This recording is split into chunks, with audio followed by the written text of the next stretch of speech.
صلى الله على محمد صلى الله عليه وسلم صلى الله على محمد صلى الله عليه وسلم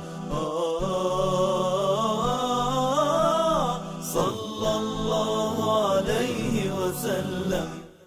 بسم الله والحمد لله والصلاة والسلام على رسول الله وعلى آله وصحبه ومن اهتدى بهداه. The 41st chapter is about duha prayer, and there are 7 hadiths in it. What is duha prayer? It's a form of a voluntary prayer offered after the sun rises by 10 to 15 minutes, and the time extends to about 10, maybe 5 minutes before the adhan, before the zawal, before the adhan of dhuhr. And the virtues of it are great, and the recommendations of the Prophet ﷺ to perform it are many. So Mu'adha, may Allah have mercy on her soul, says that she asked Mother Aisha, may Allah be pleased with her, did the Prophet ﷺ perform the duha prayer, the mid-morning prayer? And she said yes, 4 units, and he used to add whatever Allah wished, meaning he used to pray 4, sometimes 6, sometimes 8, whatever Allah Azza wa Jal allows him to offer, he would do that. So the sky is the limit. Anas ibn Malik says that the Prophet ﷺ used to perform duha prayer in 6 units. Abdul Rahman ibn Abi Layla, he said that I've never heard anyone mention seeing the Prophet ﷺ performing the duha prayer except Hani, the cousin of the Prophet ﷺ. She said that the Prophet of Allah ﷺ entered her house on the day of the conquest of Mecca, whereupon he performed the major ritual ablution. He took ghusl and glorified Allah in 8 units. She says, I've never seen him, sallallahu alaihi wasallam, perform a prayer in a more abbreviated form than that. So he was quick in him, even though he completed the ruku' and the sujood. So his prayer was perfect, but it was not his usual format. It was quick. So now we have 4, we have 6, we have 8.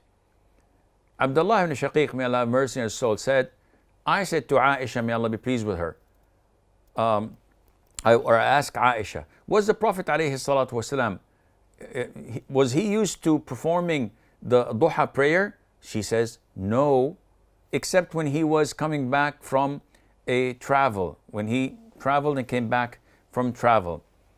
Abu Ayyub al-Ansari, may Allah be pleased with him, he says that the Prophet of Allah ﷺ used to devote himself for 4 units of duha prayer. So I said, O Prophet of Allah, you devote yourself to these 4 units at high noon. And he explained, the gates of heaven are opened at high noon, then they are unlocked until the midday ritual prayer is performed. So I love to have a good deed ascend on my behalf during that time. Abu Ayyub said, is there Quranic recitation in each of them, in these 4 units? The Prophet said, yes. I said, do they contain separating salutation of peace? And he said, no. And in another chain reporters, a similar narration. Abdullah ibn Sa'ib, may Allah be pleased with him, said that the Prophet of Allah ﷺ used to perform 4 cycles or 4 units of prayer after the sun had passed its zenith, before the noon prayer. And he said, it's a time in which the gates of heaven are opened, so I love to have a righteous deed ascend for me then. And Ali, may Allah be pleased with him, he used to perform 4 cycles of or 4 units of prayer before noon, before dhuhr. And he mentioned that the Prophet of Allah ﷺ used to perform them at the time of the sun's zenith, and he used to prolong them. So Salat al-Duha is highly recommended. And the format is minimum 2, as in the hadiths where the Prophet said ﷺ, every single day there are 360 joints in a man's body, and he has to give charity for each joint. So whatever you say of goodness, teaching people, enforcing virtue and righteousness, and preventing vice and evil, helping your brother to fill up his bucket, or to carry something, or to guide someone, all of these are forms of charity. And to sum all of these charities of the 360 joints up, 2 rak'ahs of duha suffice you. And only the awab, those who mention Allah Azza wa Jal frequently, would observe such a prayer. So the Prophet used to pray them 2, 4, 6, maybe 8, and the sky's the limit. And those who said that the Prophet did not pray them, they mentioned it according to their understanding at that specific time. So when Aisha was asked, she said, yes, the Prophet used to pray 4. Sometimes she was asked, she said, no, he did not pray them, meaning that he did not maintain praying them. Why? We know that the Prophet ﷺ used to do things consistently, and he would not randomly do things and leave them.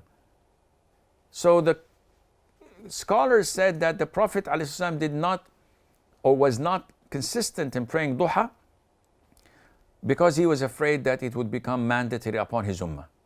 So he decided not to do it all the time. Nevertheless, his recommendations to his ummah to continuously do it, and the high reward in it, meant that it is a highly recommended sunnah that should not be abandoned. Why? Some scholars said that it's best to do it on and off. But this is not the most authentic opinion. The most authentic opinion is that you should do it every single day if you're able to do it, because this is a source of income, means of getting Allah's pleasure and reward. As for those who classified it as an innovation among the scholars, they said that it is an innovation to offer it in the masjid every single day, not in your house, because it's a means of showing off, because it's not something that the Prophet recommended to be done in the masjid. So this is why those who classified it as innovation, there we're referring to praying it in the masjid.